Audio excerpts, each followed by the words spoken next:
വളരെ നാളുകൾക്ക് ശേഷം ഞാൻ കുളിക്കുന്ന മഹത്തായ സുദിനമാണെന്ന്. എല്ലാവർക്കും എൻ്റെ മനയിലേക്ക് സ്വാഗതം. ഇവര് പറയുന്ന പോലെ എനിക്ക് ഇങ്ങനെ കുളിക്കാൻ വലിയ മടിയൊന്നുമില്ല.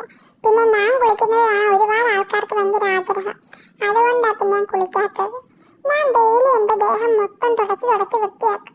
അതെങ്ങാണ് ഇവർക്ക് പറഞ്ഞ് ഇവർക്ക് മനസ്സിലാവൂ എവിടെന്ന്. പിന്നെ ഞാൻ വിചാരിച്ചു പിള്ളേരുടെ ആഗ്രഹമല്ലേ സാധിക്കാൻ വിചാരിച്ചാണ് ഇപ്പൊ കുളിക്കുന്നത്. എന്നെ എപ്പോഴും കുളിപ്പിക്കുന്നത് മിച്ചാമായ. കാരണം സുലുവിന് മാത്രമേ എന്നെ കുളിപ്പിക്കാനുള്ള ധൈര്യമുള്ളൂ. എന്നെ എന്താണെന്നറിയോ കെട്ടിയിട്ടേക്കുന്നത്?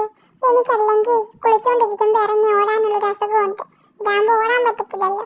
അതുകൊണ്ടാണ് എന്നെ അവിടെ കെട്ടിയിട്ടേക്കുന്നത്. ഞാൻ മുറുക്കെ പിടിച്ചേക്കുക. കാരണം ഇനി എങ്ങാനും തന്നെ താഴെ വീണത് വെച്ച് എനിക്ക് ഭയങ്കര പേടിയാണ്. അതുകൊണ്ട് എപ്പോഴും മുറുക്കി പിടിച്ചുകൊണ്ടാണ് കുളിക്കാറുള്ളത്. എല്ലാവരും പറയുന്നത് ഞാൻ കുളിക്കുമ്പോൾ ഷാറൂഖ് ഖാൻ ആവുന്ന. എന്നാ പിന്നെ ഞാനും നോക്കാൻ വിചാരിച്ചു ഷാറൂഖ് ഖാൻ ആണോ സൽമാൻ ഖാൻ ആണോ. കണ്ടില്ലേ എങ്ങനെ ഇരുന്ന ഞാൻ? എൻ്റെ വാലൊക്കെ ഇപ്പൊ എലിവാല് പോലായി. കണ്ടില്ലേ സുന്ദരനായ ഞാനിപ്പോ എലിവാല് പോലെ ഇരിക്കുന്നത്. ഓ, അങ്ങനെ കുളിയൊക്കെ കഴിഞ്ഞു. ഈ മനുഷ്യന്മാരെ സമ്മതിക്കണം ഡെയിലി കുളിക്കുന്നതിന്. എന്നെ കൊണ്ടൊന്നും പറ്റത്തില്ല. ഓ, ഇനി അടുത്ത മാസം അടുത്ത കുളിയുള്ളൂ. എനിക്ക് എന്നെ തുടയ്ക്കുന്നതാണ് എനിക്ക് ഏറ്റവും ഇഷ്ടം. ഇവരെന്നെ തുടച്ചു തന്നാലും എനിക്ക് ഞാൻ തന്നെ തുടച്ചാൽ എനിക്കൊരു തൃപ്തി വരാറുള്ളൂ. പക്ഷെ അത് കേൾക്കാൻ ഇവർക്ക് എന്നെ ഡ്രയർ വെച്ച് ഉണക്കണം.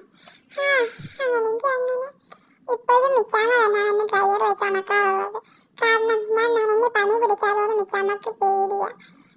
വയസ്സായിട്ട് ആഗ്രഹമില്ലേ, ഒന്ന് സാധിച്ചു കൊടുക്കണമല്ലോ. അങ്ങനെ നീണ്ട ശ്രമത്തെ പരീക്ഷണങ്ങൾക്ക് ശേഷം ഞാനിപ്പോൾ കുളിച്ച് ഉണങ്ങിയിരിക്കും. ഇപ്പം ഞാൻ ട്രൈ ചെയ്യുന്നത് ഞാൻ യൂട്യൂബിൽ കണ്ടൊരു മെത്തേഡാണ്. കാരണം ഈ വീട്ടിൽ നിന്നെങ്ങാനും എന്നെ ഇറക്കി വിട്ട് എനിക്ക് പൊറോട്ട എടുത്തെങ്കിലും ജീവിക്കണമല്ലോ. അതുകൊണ്ട് എങ്ങനെയാണ് ഈ പൊറോട്ടയുടെ മാവ് കഴിക്കുന്നതെന്നാണ് ഞാനിപ്പോൾ നോക്കുന്നത്. കണ്ടില്ലേ നല്ല രസമുണ്ട്. കുളി കഴിഞ്ഞാൽ ഒരു ഊണ് അതെനിക്ക് നിർബന്ധം. ഇന്ന് ഞാൻ കഴിക്കുന്നത് ചിക്കനാണ്. ഇവിടെ മനുഷ്യന്മാർക്ക് ചിക്കൻ കിട്ടിയില്ലെങ്കിലും എനിക്കൊരു വല്ലപ്പോഴൊക്കെ തരും. അപ്പോൾ ഇനി അടുത്ത കുളിയുമായിട്ട് അടുത്ത വീട്ടിൽ കാണാം.